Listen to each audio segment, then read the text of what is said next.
시청자 여러분 안녕하세요. 세상의 모든 보험 정보와 함께하는 아나운서 이다운입니다.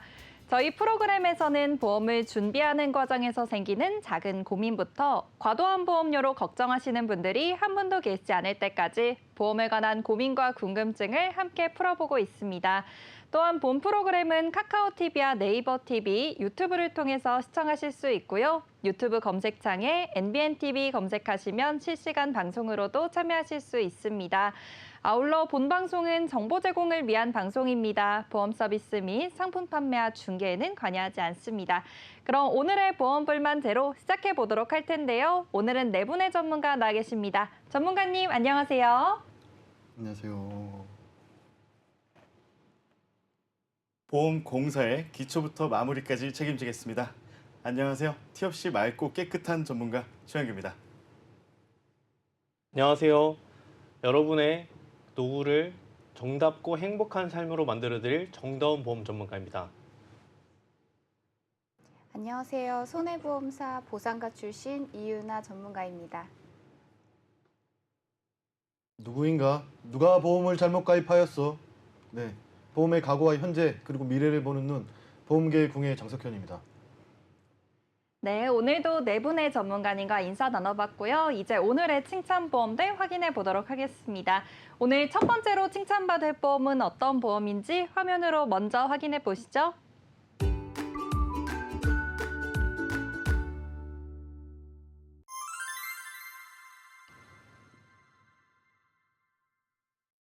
오늘 첫 번째로 이야기 나눠볼 주제는 나에게 맞는 보험을 찾는 방법에 대해서 이야기 나눠보도록 하겠습니다. 오늘 내용에 대해서는 최연규 전문가님께서 내용 준비해 주셨는데요. 전문가님, 오늘 어떤 내용일까요? 네, 여러분. 좋은 보험과 나쁜 보험은 과연 어떤 차이가 있을까요? 혹시 아나운서님, 좋은 보험은 어떤 보험이 있는지 혹시 생각하세요? 좋은 보험이라고 하면은 내가 어떤 일이 생겼을 때 진단금을 받을 수 있거나 아니면 이 위험에 대해서 좀 리스크를 해지할 수 있는 보험이 좋은 보험이 아닐까 싶은데요. 상품으로 얘기해 보면은 진단비나 아니면 실비 같은 보험이 좀 좋은 보험이 아닐까 싶어요. 네, 맞습니다. 그런데 사실 모든 보험이 좋은 보험이라고 말씀드릴 수가 있겠는데요. 그러면 아나운서님, 나쁜 보험에는 어떤 보험이 있을까요? 나쁜 보험이라고 하면은 내가 굳이 준비를 안 해도 되는 보험인데 보험금을 계속해서 납부를 해야 되거나 아니면 나한테 필요 없는 보험을 계속해서 가져가는 거 이런 게 좀 나쁜 보험이 아닐까 싶은데요.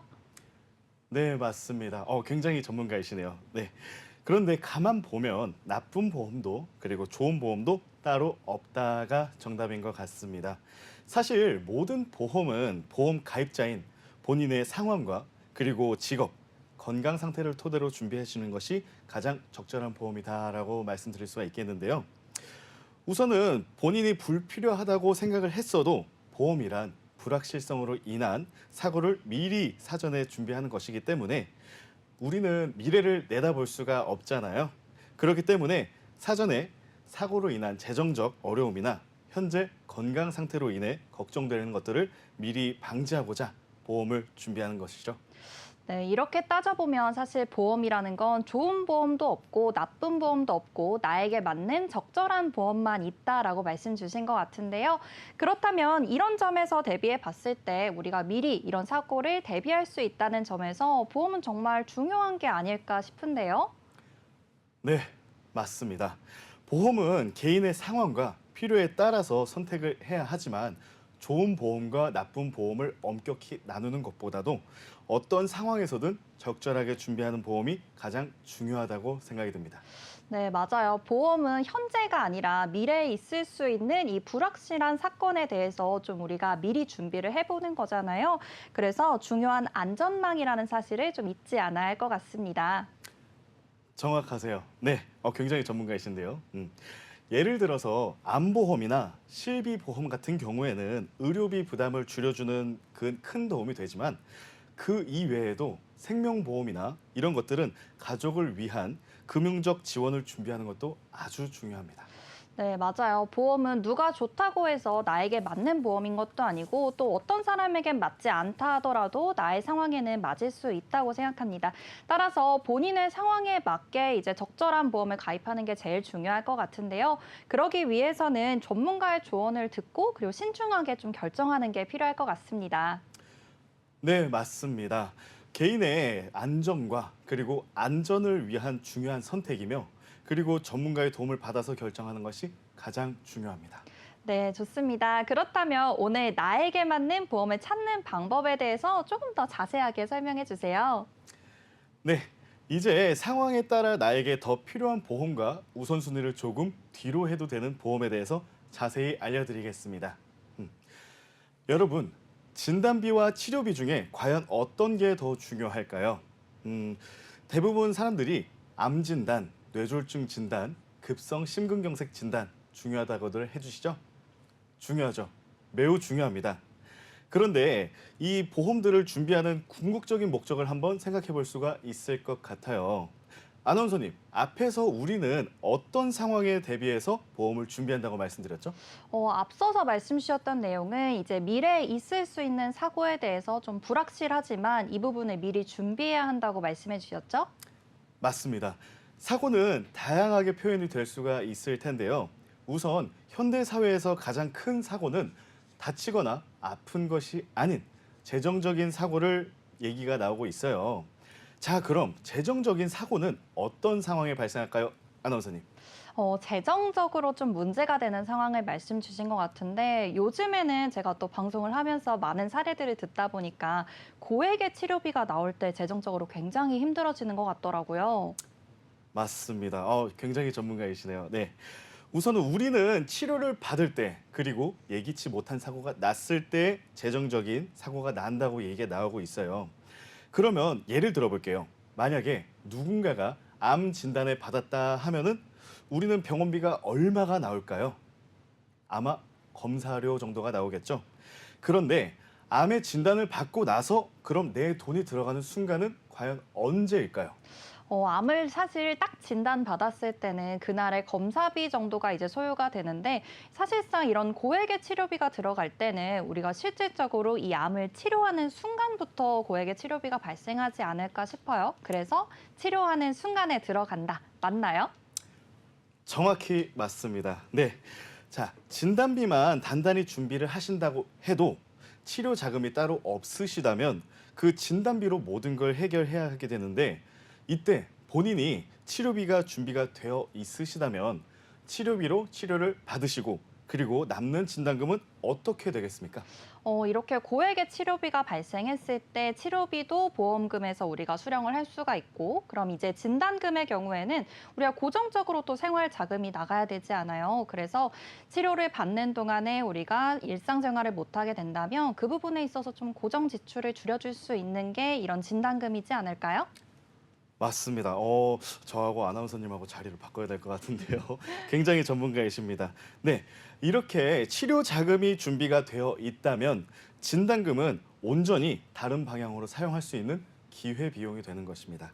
그렇듯 만약에 보험료가 부담이시거나 혹은 우선순위를 잘 모르시는 분들은 우선 치료 자금을 위주로 준비를 해 주시는 게 더 현명할 것 같아요.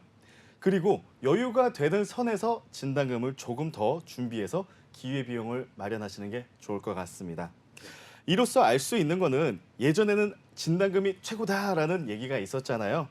하지만 그 무엇이 더 좋고 더 나쁘다가 아닌 나의 상황에 맞춰서 준비하시는 것이 더 효율적인 보험이다라고 할 수 있을 것 같아요. 특히 진단비 같은 경우에는 한 번 진단 받고 나면은 두 번은 이제 활용을 못하는 경우가 대부분인데 치료비 같은 경우에는 치료를 할 때마다 지급이 되는 보험료이기 때문에 이제 우리가 지속적인 활용에서도 훨씬 용이하다라고 말씀드릴 수가 있을 것 같습니다. 네, 이렇게 보험에 있어서 우선순위를 아직 못 정했다 하시는 분들이나 아니면 보험료가 좀 부담이다 하시는 분들께서는 우선적으로 이 치료 자금을 먼저 준비를 하시고 그다음 여유가 되는 한에서 진단금을 준비하는 게 좋겠다고 오늘 말씀 주셨고요. 그런데 요즘에는 이 건강보험이 사실 적용이 되잖아요. 그래서 치료비가 그렇게까지 많이 나오지 않을 것 같은데요. 이 부분도 한번 설명해 주세요. 네, 그렇습니다. 그런데 건강보험이 적용되지 않는 비급여 치료, 예를 들면 중입자 치료가 유명하죠. 요즘 많은 암 환자분들께서 선호하는 치료인데, 그런데 이 중입자 치료, 과연 실비와 건강보험이 온전히 적용이 될까요? 정답은 아니다입니다. 게다가 중입자 치료는 병원에서 통원 치료로 구분이 되고 있어요. 때문에 실비보험에서도 약 20에서 30만 원 정도만 혜택을 보실 수가 있습니다. 그런데 중입자 치료 한 번만 치료하고 끝나는 게 아니죠. 적어도 10회에서 약 12회 이상을 치료를 할 수가 있는데 병원마다는 상이하지만 약 5천만 원에서 많게는 8천만 원 정도가 들어간다고 합니다.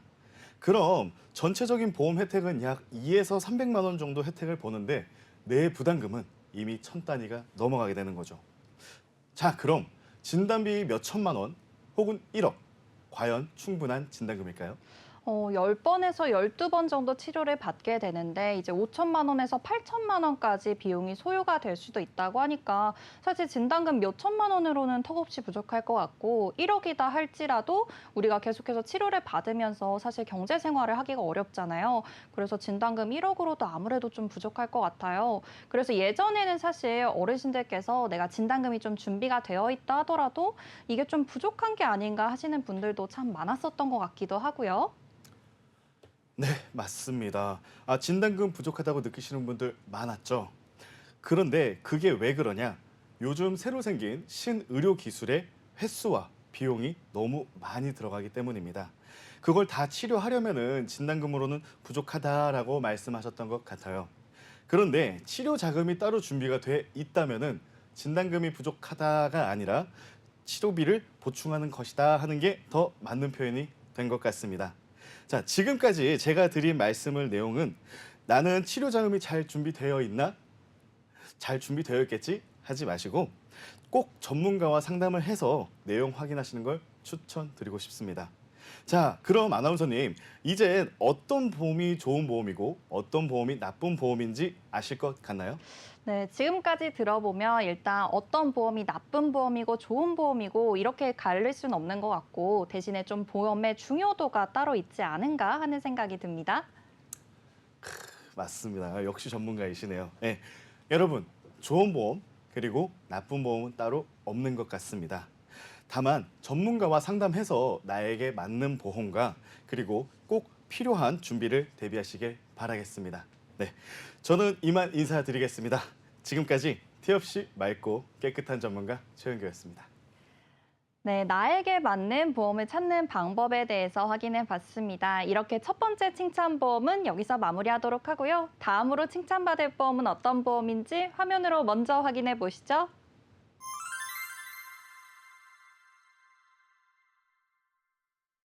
다음으로 칭찬받을 보험은 연금보험입니다. 정다운 전문가님께서 내용 준비해 주셨는데요. 전문가님, 오늘 어떤 내용일까요? 네, 오늘 제가 시청자 여러분들께 전해드릴 내용은 연금보험입니다. 먼저 연금이라는 상품의 특징에 대해서 자세히 알아보셔야겠죠. 연금은 다들 아시다시피 노후의 여유로운 생활을 즐기기 위해서 이제 젊은 시절에 이제 일정 금액을 납입을 하시고 노후에 연금으로 수령하는 상품인데요. 우리나라의 연금은 크게 세 가지로 나뉩니다. 첫 번째는 1층은 국민연금이고 2층은 퇴직연금, 3층은 개인연금으로 구성되어 있습니다. 연금 구조의 각 층을 나뉘어보면 1층은 국민연금으로 국민의 생활 안정과 복지 증진을 위해 국가가 만든 사회보험제도이고요. 2층은 국민연금과는 별도로 안정적인 노후 생활을 하기 위해서 노사 간의 합의에 의해서 자율적으로 가입하는 제도입니다. 3층은 은퇴 후 좀 더 여유로운 생활을 하기 위해서 개인이 자발적으로 준비하는 연금제도이고요. 우리나라의 연금제도는 3층 구조를 지니고 있지만 사실상 1층에 해당하는 국민연금에 대해서 생각보다 국민들의 걱정과 고민이 큽니다. 우리나라가 노령연금, 국민연금, 유족연금, 노후 산업이 어느 정도 잘 형성되어 있는 나라라고는 생각할 수가 있는데요. 그럼에도 불구하고 국민연금에 의존할 수 있을까 하는 걱정들이 큽니다. 주변에서 또 들어보면 국민연금의 자원이 곧 고갈된다던데 라는 소리 좀 한 번쯤 들어봤다고 말씀을 또 해주시거든요.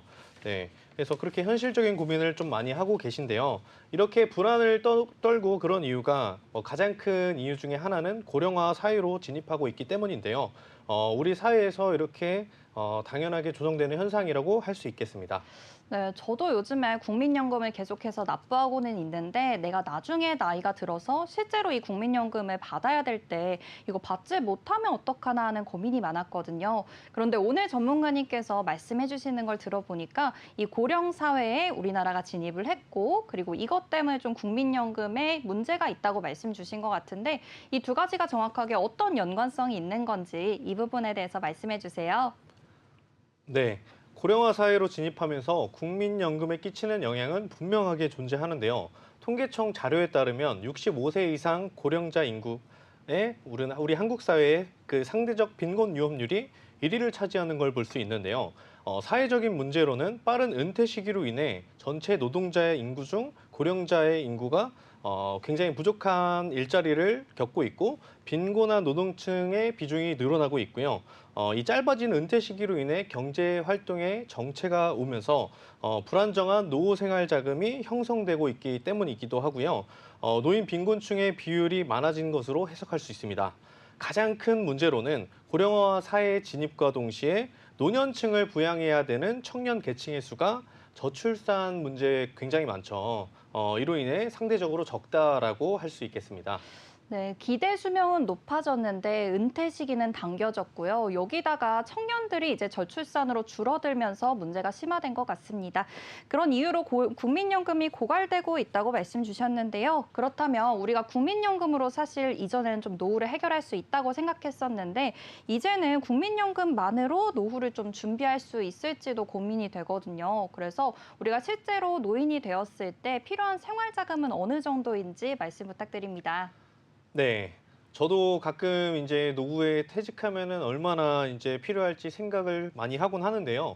국민연금만으로 노후 생활을 한다는 것 자체가 저는 굉장히 어려운 일이라고 생각을 합니다. 이제 국민연금 사실 월 평균 수령액이 50에서 한 70 정도 사이이고요. 월 평균 220만 원의 근로자가 이제 국민연금을 25년간 납입했을 때 평균 금액이 120만 원 정도가 되거든요. 네, 지금 말씀드린 금액은 평균 생활비이기 때문에 평균 값이라는 것을 어느 정도 인지를 해주셨으면 좋을 것 같고요. 사람이 살아감에 있어서 최소로 필요한 금액을 예상한 것이기 때문에 노후 생활자금은 퇴직연금과 개인연금을 또 별도로 준비해 주시는 게 좋을 것 같습니다.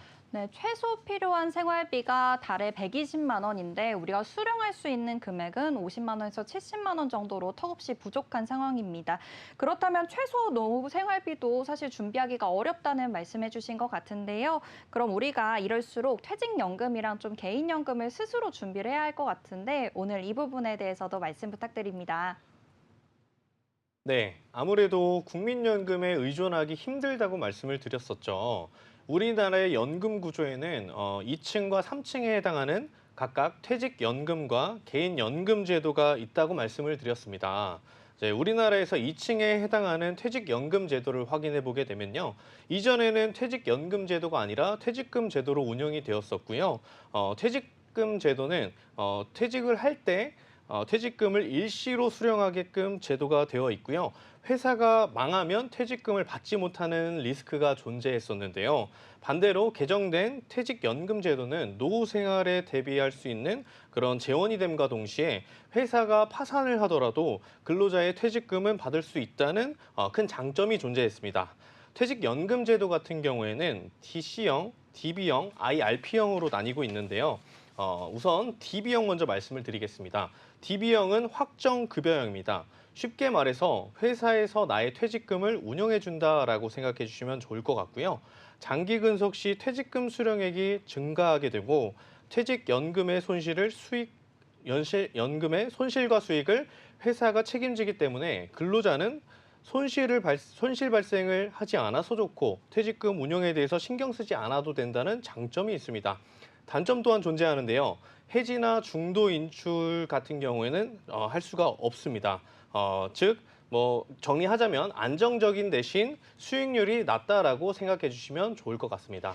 네, 퇴직연금 같은 경우에 세 가지 종류가 있다고 말씀 주셨는데요. DB형, DC형, IRP형이 있다고 말씀 주셨습니다. 이 중에서도 DB형 먼저 살펴봤는데요. 우선 회사에서 퇴직금을 운용해주기 때문에 좀 안정적이긴 하지만 수익률이 낮을 수 있다는 단점이 존재하는 것 같고요. 그러면 이외에도 DC형이랑 IRP가 있다고 하셨잖아요. DC형 먼저 또 설명 부탁드리겠습니다.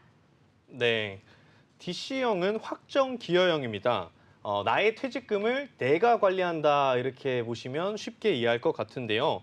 근로자 본인이 직접 적립금에 대해서 운용을 지시할 수 있고 수익이 발생하는 경우 또한 그 수익이 근로자에게 귀속되어 되게끔 설정이 되어 있거든요. 일정 조건을 또 충족한 경우에는 해지나 중도 인출이 가능하다는 장점이 있습니다. 또 단점으로는 운용 시에 나오는 손실 또한 본인에게 귀속될 수 있기 때문에 좀 쉽지 않은 상황이 있을 수 있고요. 퇴직연금의 이제 또 단점 중에 하나가 지속적인 관리가 또 번거롭다는 그런 게 있습니다. 네. 네, 좋습니다. 이렇게 DC형에 대해서도 말씀 주셨는데요. 이제 방금 봤던 DB형과는 다르게 내가 운용한다는 장점이 있는데요. 그래서 수익을 볼 수도 있지만 어쩌면 손실을 볼 수도 있다는 점, 그리고 우리가 계속해서 운용을 해야 하기 때문에 좀 관리가 번거로울 수 있다는 점까지 확인해 봤습니다. 그럼 나머지 이 IRP에 대해서도 좀 설명해 주세요. 네, IRP의 경우 요즘 많은 분들이 관심을 가지시는데요. IRP는 개인형 퇴직연금 제도라고 생각하시면 됩니다. 근로자가 직장을 옮기거나 퇴직을 하면서 지급받은 급여를 내 IRP 계좌에 한 번에 모아서 노후 재원으로 활용할 수 있는 제도이고요. 회사를 옮기거나 퇴사하더라도 직장에서 받은 급여를 나의 IRP 계좌에 옮길 수 있다. 이렇게 생각하시면 될 것 같고요. DB형과 DC형 그리고 IRP형은 각각의 장단점이 존재하기 때문에 본인에게 맞게끔 효율적인 내용을 확인하시고 준비하시는 것을 권장드리고 있습니다. 네, 마지막으로 IRP까지 살펴봤습니다. 요즘 MZ세대는 사실 이직도 굉장히 쉽게 하는 편인데 뭐 1년, 2년 만에 이직을 하기도 하잖아요. 이런 경우에 있어서는 IRP가 좋은 대안이 될 수 있을 것 같습니다. 이렇게 연금 구조의 2층에 해당하는 퇴직연금에 대해서 확인해 봤는데요. 그럼 우리가 국가에서 나오는 연금도 확인해 봤고 퇴직연금도 확인해 봤고 그럼 마지막 3층으로 개인연금에 대해서도 설명 부탁드리겠습니다. 네, 개인연금은 이제 종류가 두 가지가 있습니다. 개인 연금 저축과 연금 보험이 있습니다. 우선 연금 저축은 세액공제 혜택을 보는 상품이고요. 세액공제 혜택은 소득 기준에 따라 상이하겠지만 굉장히 큰 장점으로 되는 게 연간 600만 원 한도 내에서 최대 16.5%까지 세액 공제가 가능하고요. 연말정산 시에는 최대 세금 환급을 99만 원까지 받을 수 있습니다.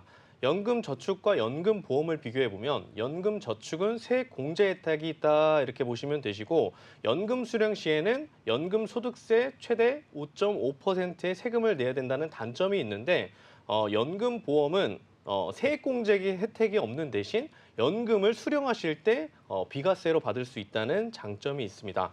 네. 따라서 둘 다 운영하시는 것이 수치상 당연히 효율적이겠지만 연말정산 대상자인 직장인분들께서는 아무래도 이제 연금 저축을 하시는 게 좀 유리할 수 있거든요. 따라서 미래 가치와 현재 시점을 고려해 봤을 때 상황을 좀 고려해 보시고 나에게 맞는 방법을 선택하시는 걸 권장드리고 있습니다. 네, 오늘 연금보험에 대해서 자세하게 알아보고 있습니다. 연금 제도부터 그리고 퇴직연금, 개인연금까지 확인해보고 있는데요. 그렇다면 좀 개인적으로 궁금한 내용을 오늘 질문 드려보려고 해요. 전문가님께서 오늘 연금보험에 대해 설명 주셨는데 전문가님께서는 어떤 연금보험을 가지고 계신지, 좀 연금을 어떻게 계획하고 계신지 이 부분도 말씀 부탁드려도 될까요? 네. 저 같은 경우에는 제 직업상 프리랜서에 해당되기 때문에 퇴직금이 별도로 없거든요. 그래서 저희 같은 직군은 본인이 스스로 준비하는 방법밖에 없습니다. 그래서 저는 확정적으로 굴러갈 수 있는 보험사 상품을 연금보험으로 따로 준비하고 있고요. 연금보험은 제가 이제 우리 고객님들께 말씀드리는 장점 중에 하나가 거치 기간이 길면 길수록 유리할 수 있거든요. 그래서 이제 또 장점 중에 또 두 번째 하나가 복리 혜택을 볼 수가 있는데 쌓인데 또 쌓인다 이렇게 이제 금액을 나중에 많이 수령할 수 있다라고 생각해 주시면 좋을 것 같습니다. 네, 좋습니다. 역시나 전문가님께서는 스스로 굉장히 준비를 잘하고 계신데요. 저도 요즘에 이 연금에 대해서 굉장히 관심이 많거든요. 그래서 여러 상품들을 찾아보고 있는데 이 변액연금보험에 대해서 사람들이 참 관심도가 높은 것 같더라고요. 근데 이 변액연금이 좀 위험하다 하시는 분들도 있지만 요즘에는 이 최저 이율을 보장해주는 상품도 있다고 하던데 이 부분에 대해서도 설명해 주실 수 있을까요? 네, 최근 들어서 굉장히 관심 받는 상품 하나가 있는데요. 우리나라에 연금보험 출시하는 보험회사 굉장히 많죠. 네, 그중에서도 이제 단연 1위를 차지하는 상품이 하나가 있는데, 현재 잠깐만 찾아보셔도 이제 보이는 상품 중에 확정금리 8%를 보장하는 상품이 있습니다. 정말 이렇게 금리가 높다 보니까 물밀듯이 의뢰가 많이 들어와서 요즘에 굉장히 많이 바쁘고 힘든데요. 이렇게 이제 약속된 수익률에 대해서 최초 가입 시점에 확정 금리를 계속해서 받을 수 있다는 장점이 크기 때문에 굉장히 좋은 상품이라고 보시면 되시고요. 시대가 변화함에 따라서 보험회사 상품도 계속적으로 변화를 하거든요. 따라서 이제 단종이 되기 전에 금리가 높을 때 이제 연금보험을 가입하시는 걸 추천드리고 있습니다. 그리고 번외적인 얘기지만 옆 나라인 일본 같은 경우에는 마이너스 금리를 계속적으로 치다가 이제 얼마 전에 이제 마이너스를 탈출했거든요. 그래서 이제 이러한 요인들이 이제 국제 정세상 영향이 있다라고 보시면 되시는 건데 우리나라도 기준금리 자체를 계속해서 동결을 하고는 있지만 이제 추후에 떨어질 걸 감안해서 금리가 높을 때 연금보험을 가입하시는 걸 추천드리고 있습니다. 네, 좋습니다. 오늘 두 번째 칭찬보험인 연금보험까지 확인을 해봤고요. 그럼 다음으로 칭찬받을 보험은 어떤 보험인지 화면으로 먼저 확인해 보겠습니다.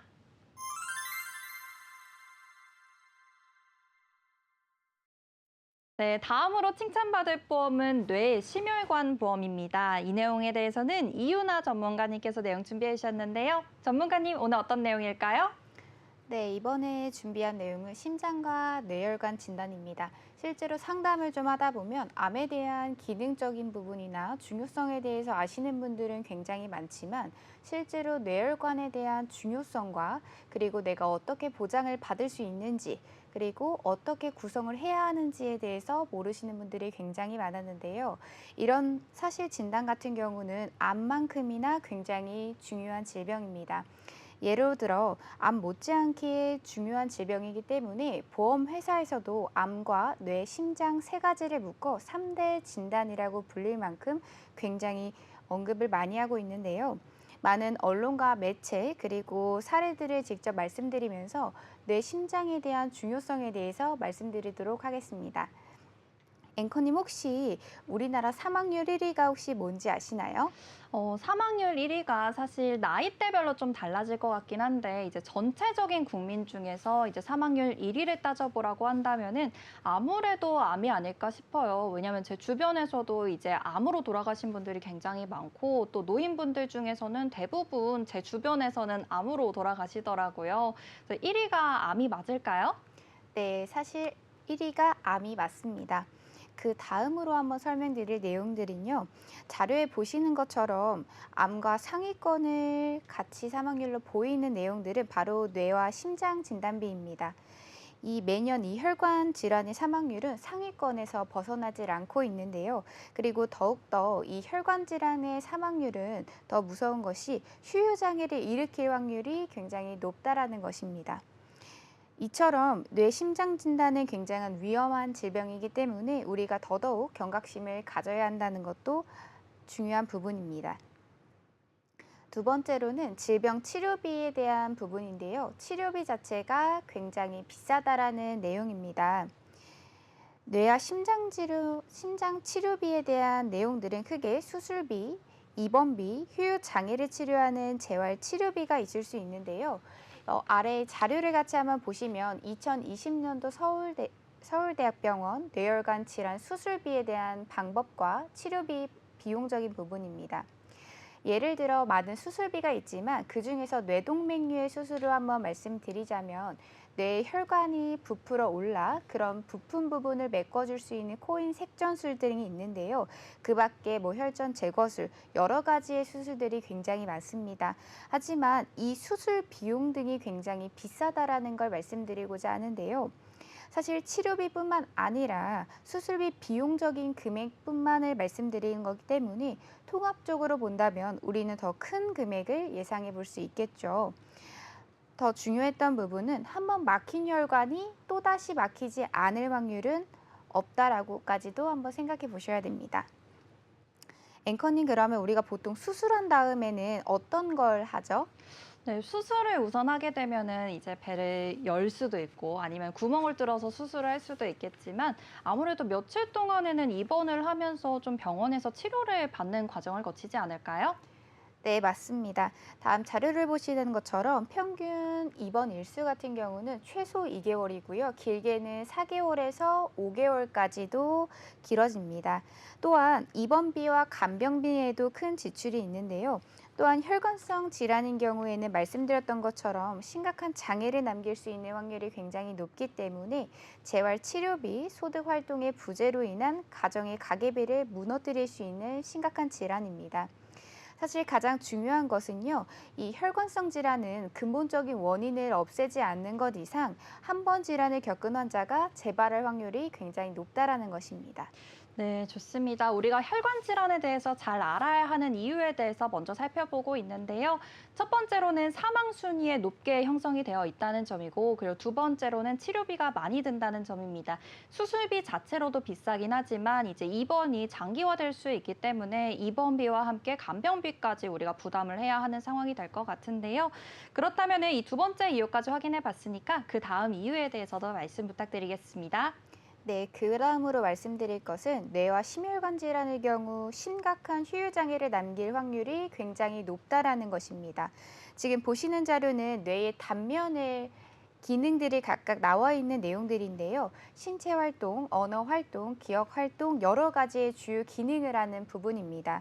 사실 이런 중요한 부분의 뇌와 심장에 대해서 후유장애를 남을 수밖에 없는 상황인데요. 이렇게다 보니 더더욱 뇌혈관 질환에 대한 무서움을 느끼실 수밖에 없겠죠. 그러므로 생명을 위협하는 것은 물론 손상된 뇌 부위에 운동이나 언어 장애에 심각한 후유 장애를 남길 수 있다는 걸 중요하게 생각해 보셔야 됩니다. 사실 저는 뇌혈관 진단에 대해서 가장 무서운 질병이라고 와닿았던 부분은요. 실제로 제 고객님께서도 뇌혈관 진단에 대해서 진단을 받으신 후 후유 장애로 인해서 굉장히 힘들어 하셨습니다. 실제로 우리에게 큰 고통과 무서운 이유는요. 바로 언어 기능의 상실, 마비 혹은 언어적 장애를 갖는 것에 대한 정신적인 스트레스였는데요. 그래서 후유증으로 고생하시는 분들에게는 우울증과 후발적인 정신 기능 장애를 앓는 경우가 굉장히 많았습니다. 그런 환우들을 간병하는 가족의 경우라고 해도 후유장애를 가지게 되었을 때 장기적으로 길어지는 간병비, 그리고 가족들의 고통, 그에 따른 간병 비용과 재활치료비, 소득 활동에 대한 불가능으로 인한 금전적 피해 역시 말로 표현할 수 없었죠. 여기까지 한번 좀 정리를 해보자면요. 첫 번째 주제인 뇌와 심장은 왜 중요했는지에 대해서 한번 말씀드렸습니다. 첫 번째 그 이유는요, 사망률이 높았고요. 두 번째는 값비싼 치료비였습니다. 마지막 세 번째로는 후유장애를 남길 확률이 높다라는 거였는데요. 이렇게만 좀 말씀드려도 시청자분들께서 충분한 중요성을 느끼셨을 거라고 생각합니다. 네, 뇌와 심혈관 질환에 대해서 알아야 하는 이 중요성에 대해서 먼저 확인을 해봤습니다. 그렇다면 이제 시청자분들께서 궁금해하실 만한 내용이 그렇다면 결국 이 뇌심혈관 질환에는 어떤 게 있는지 이 부분에 대해서도 좀 궁금하실 것 같은데요. 전문가님 이 부분도 말씀 부탁드립니다. 네, 실제로 뇌혈관 진단이 어떤 건지, 심혈관 진단이 어떤 건지에 대해 설명드리기 전에 복잡하고 어려운 의학 용어는 제외하고 쉽게 이해하실 수 있게 설명드리도록 하겠습니다.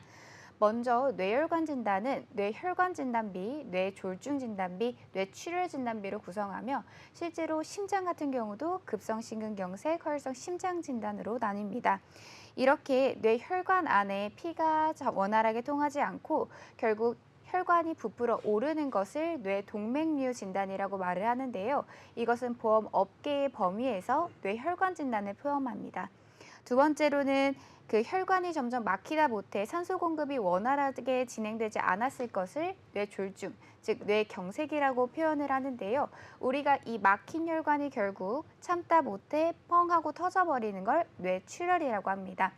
뇌혈관이 막히거나 터지는 것을 뇌졸중, 뇌경색, 뇌출혈이라고 표현하는 거고요. 심장도 동일합니다. 심장의 혈관이 막히거나 터졌을 때를 급성 심근경색, 허혈성 심장 진단이라고 말할 수 있습니다. 네, 좋습니다. 뇌와 심장 질환에 대해서 확인해 보고 있습니다. 이제 뇌 같은 경우에는 뇌출혈이나 뇌졸중 같은 진단을 받을 수가 있고요. 심장 질환에 있어서도 비슷하게 혈관이 막히거나 터지면은 이제 질병이 발생하는 것 같습니다. 전문가님, 그럼 심장 질환에 대해서도 다시 말씀 부탁드려요. 네, 심장질환 같은 경우도 심장의 혈관이 막혔을 때를 급성 심근경색이라고 하고요. 실제로 우리가 건강검진을 통해서 쉽게 받을 수 있는 협심증, 심장이 빨리 뛰거나 두근거리는 증상에 대해서도 허혈성 심장질환이라고 불릴 수 있습니다.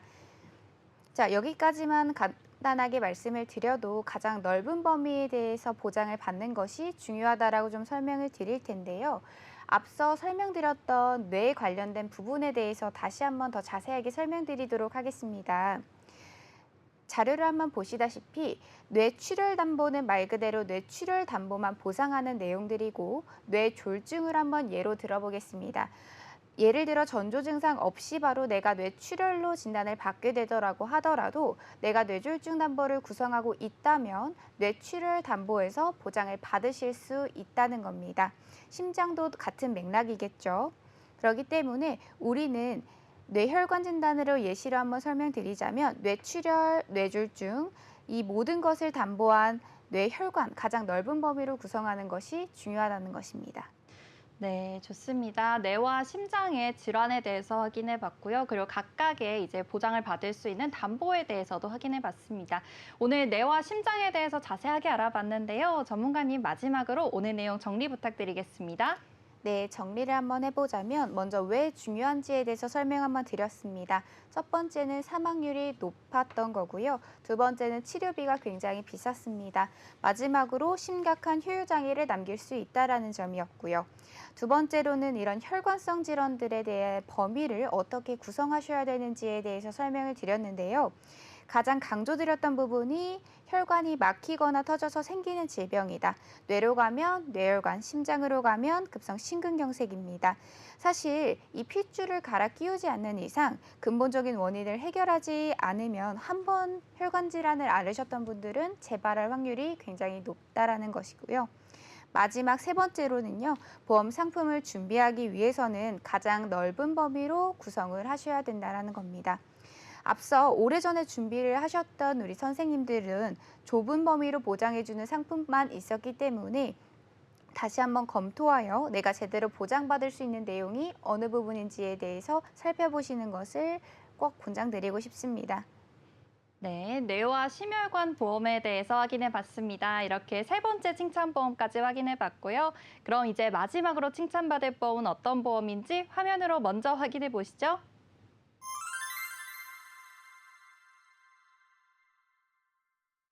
오늘 네 번째로 칭찬받을 보험은 수술비 보험입니다. 장석현 전문가님께서 내용 준비해 주셨는데요. 전문가님, 오늘 어떤 내용일까요? 수술비 보험 말씀드리기 전에 요즘에 아프신 분들이 너무 많더라고요. 감기, 폐렴에 또 코로나도 요즘에 확산되고 있고 그다음에 백일해라 그래서 호흡기 질환 앓으시는 분들 굉장히 많거든요. 주변에 아프신 분들 굉장히 많은데 저도 지금 좀 장염 때문에 힘들어하고 있는 상황인데요. 네. 아프신 분들 건강 유의 잘 하시고요. 특히나 이 여름철 더운 날에 아프면 정말 힘들거든요. 네. 예, 건강에 유념하셨으면 좋겠습니다. 자, 그럼 일단 수술비 보험을 말씀드릴 텐데요. 수술비 보험 전에 원론적으로 제가 좀 드리고 싶은 말씀이 있어요. 일단 보험이라고 하면 정답이 없다라고 말씀드렸잖아요. 네. 좋은 보험이 있다, 나쁜 보험이 있다 이런 게 아니라고 말씀드렸잖아요. 그런데 정답은 없지만 보험을 정확하게 정의는 할 수 있어요. 보험이라고 하는 상품은 나중에 미래에 일어날 수 있는 불확실한 상황에 내가 아프거나 다치거나 혹은 수입 없이 오래 살거나 아니면 빨리 죽거나 이런 경제적인 리스크를 해지해주는 상품이에요. 그러니까 한마디로 나중에 일어날 감당하지 못할 비용을 현재 감당할 수 있는 비용으로 치환하는 상품이다라고 보시면 될 것 같거든요. 그러면 여기서 중요한 게 매월 내가 감당할 수 있는 비용을 설정하는 게 가장 중요한데 요즘 어떤 게 문제가 되냐면 이 실손보험이 좀 문제가 되는 부분들이 많아요. 특히나 1세대, 2세대 실손을 갖고 계신 분들 같은 경우에는 매월 내는 보험료가 20만 원, 많게는 30만 원까지도 저는 받거든요. 그래서 이 실손의료보험이 비갱신이 없습니다. 갱신되는 상품밖에 없기 때문에 나이가 드시고 병원에 갈 일이 많아지면 많아질수록 이 보험료가 올라갈 수밖에 없는 상황이긴 하거든요. 그래서 이 실손의료보험을 계속해서 우리가 80세, 90세까지 쓸 수 있을까라는 생각을 해봤을 때 그거는 사실 누구도 장담할 수 없는 내용이거든요. 그래서 실손보험이 안 좋다라는 게 아니라 이 실손보험을 유지를 하셔야 되긴 하지만 언젠가는 내가 이 비용을 감당하기 힘들어서 결국에는 해지를 해야 되는 순간도 올 수도 있다라는 거거든요. 그때 중요한 게 수술비 보험이에요. 그래서 오늘 수술비 보험에 대한 부분을 다시 한번 설명드리도록 하겠습니다. 네, 좋습니다. 우선 이 수술비 보험에 대해서 말씀 주시기 전에 수술비 보험이 필요한 이유에 대해서 원론적으로 말씀 주시고 계신데요. 그렇다면 이 수술비 보험에 대해서도 말씀 부탁드리겠습니다. 수술비 보험은 어떤 보험일까요? 일단 그 수술에 대한 정의를 한번 알아보셔야 될 것 같아요. 이런 경우 있거든요, 사실. 그 보험사에서 이제 보험금을 지급할 때 수술의 정의랑 보험을 가입할 때 수술의 정의는 좀 다릅니다. 우리가 보통 간단한 이 찢어져서 상처 봉합 수술을 한 거나 이런 수술을 했을 때 보험사에 고지를 해야 될까요? 그런 경우에 굳이 고지를 할 필요가 없지 않을까 싶은데 일단, 보험사에 알려야 하긴 하나요? 그럼요. 일단 칼을 대고 어떤 시술이든 무조건 고지를 하셔야 됩니다. 그래야지 나중에 보장받을 때 문제가 없는데 조금 아이러니한 게 뭐냐면 보험에 가입할 때는 이런 창상 봉합 수술, 간단한 단순 봉합도 고지를 해야 되지만 나중에 보험금을 지급받을 때 이런 이 단순 봉합술은 수술로 보질 않거든요. 그래서 가입할 때 수술이랑 보험금을 지급할 때 이 수술의 정의가 좀 다르다라고 생각하시면 좋을 것 같습니다. 그래서 중요한 거는 일단 보험금을 지급받을 때 수술의 정의가 어떻게 돼 있는지 이걸 한번 알아보는 게 중요할 것 같은데 보험사 약관에는 수술의 정의를 이렇게 하고 있습니다. 신체의 절단이나 절제를 통해서 뭔가를 떼내는 행위를 이제 수술이라고 보는데 거기서 제외되는 것들이 있습니다. 흡인, 천자 혹은 신경차단술 이런 것들이 이제 수술에서 제외된다라고 나오거든요.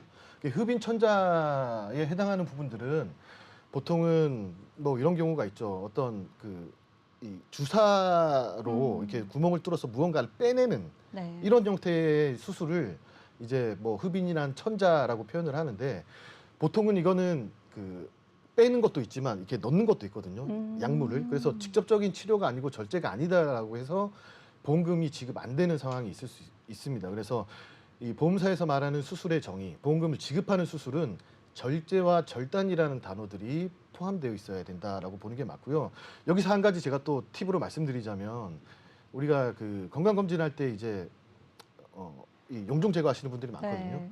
용종 제거를 하면 거기에 진단서에 어떻게 나와 있냐면 생검이라고 표현되는 부분들이 있습니다. 이 생검이라고 표현되는 부분들이 바로 흡인에 해당되는 내용이거든요.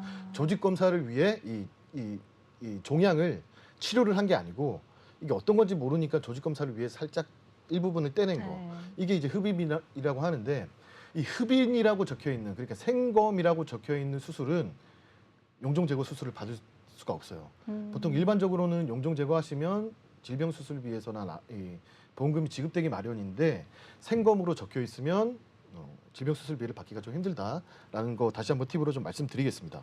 네, 좋습니다. 그럼 우리가 일반적으로 생각하는 수술이라기보다는 이제 보험사 약관에서 정의하고 있는 수술이 어떤 건지 명확히 아셔야지 나중에 보험금을 청구할 때 이제 도움이 되실 것 같으니까요. 이 부분 참고해 주시면 좋을 것 같습니다. 그럼 이제 수술비 보험으로 넘어가서요. 수술비 보험에도 종류가 여러 가지 있다고 하던데 이 부분도 말씀해 주세요. 사실 수술비 종류는 너무 많죠. 너무 많은데 그중에 제일 중요한 두 가지만 오늘 설명을 좀 드리면 좋을 것 같습니다. 일단은 종수술비라고 하는 수술비가 하나가 있고요. 그다음에 N대 수술비라고 해서 122대 수술비, 112대 수술비 이런 거 아마 많이 들어보셨을 텐데 이렇게 N대 수술비로 분류가 되어 있습니다. 이렇게 두 가지 수술비를 오늘 설명을 좀 드릴 텐데 일단 종수술비를 먼저 좀 설명을 드리면 이 수술 방법에 따라서 보험금을 지급하는 형태라고 보시면 될 것 같습니다. 그래서 이 종수술비는 제가 그 전에도 말씀드린 적이 있지만 이 포괄주의 형식의 보상을 채택하고 있거든요. 그래서 보상하지 않는 몇 개를 제외하고는 대부분의 수술들을 1종에서 5종으로 분류를 해서 보험금을 지급하는 형태입니다. 그래서 보장 범위가 좀 넓다라고 보시면 될 것 같고요. 그리고 한 가지 특징으로는 관열 수술과 비관열 수술에 따라서 이 보험금 지급 차이가 좀 날 수가 있거든요. 관열 수술이랑 비관열 수술도 이제 잘 좀 이해하기 쉽게 설명을 드리면 볼간자의 피혈이라고 생각하시면 돼요. 피를 직접적으로 보는 수술을 관열 수술. 그러니까 이거는 절제를 하거나 이렇게 째서 하는 수술이라고 보시면 될 것 같고, 비관열 수술은 피를 보지 않고 하는 수술. 그러니까 약간의 구멍만 뚫어서 하는 우리 복강경 수술이라든지 뭐 카테터 삽입 수술이라든지 이런 수술들을 이제 비관열 수술이라고 보시면 될 것 같은데, 종수술비가 갖고 있는 그 단점 중에 하나가 그런 부분들이 좀 있어요. 지금 현대 의학들이 이제 절제하고 개복하고 뭘 열고 이런 수술보다는 복강경을 이용하거나 아니면 로봇을 이용해서 구멍만 몇 개 뚫어서 수술하는 부분들이 많은데, 종수술비에서는 비관열 수술은 좀 많은 보장을 받기가 좀 힘들다, 이런 단점이 또 있다라고 볼 수가 있겠습니다. 그래서 정리를 하자면 종수술비 같은 경우에는 보장 범위는 넓을 수 있겠지만 지금 최신 트렌드에 따라서 이런 최신 의료 기술에 따른 보험금은 지급받기가 조금 힘들 수도 있을 수 있다. 이렇게 좀 참고를 해주시면 좋을 것 같고요. 그다음에 엔대 수술비라는 게 있어요. 엔대 수술비는 열거주의 형태의 보상을 채택하고 있습니다. 그러니까 112대 수술이라고 하면 그 112가지에 대한 수술들을 열거해 놓은 수술비 중에 하나예요. 그러니까 종수술비처럼 보장 범위가 넓다라고 볼 수는 없고, 이 12가지의 112가지 혹은 122가지 이런 거에 해당하는 수술을 할 때만 지급받을 수 있다라는 또 단점이 있지만, 집중적으로 또 보험금을 많이 받을 수 있는 상황이 생길 수가 있습니다. 보통은 우리가 뭐 뇌혈관 질환으로 수술을 한다라고 했을 때 이 뇌혈관 질환은 보통 1,000만 원 이상 받을 수 있는 엔대 수술비에서 받을 수 있는 상황들이 생기거든요. 그런데 종수술비에서는 그렇게 못 받을 확률들이 있기 때문에 이 선택적으로 종수술비와 엔대 수술비의 장단점을 잘 활용해 해서, 사실 저는 두 개 다 가입하는 걸 좀 추천을 드리지만 뭐 그렇지 못한 상황이 있을 수도 있으니까 이런 부분들을 잘 한번 고려해서 선택을 좀 해주시는 게 좋을 것 같다라는 생각이 드네요.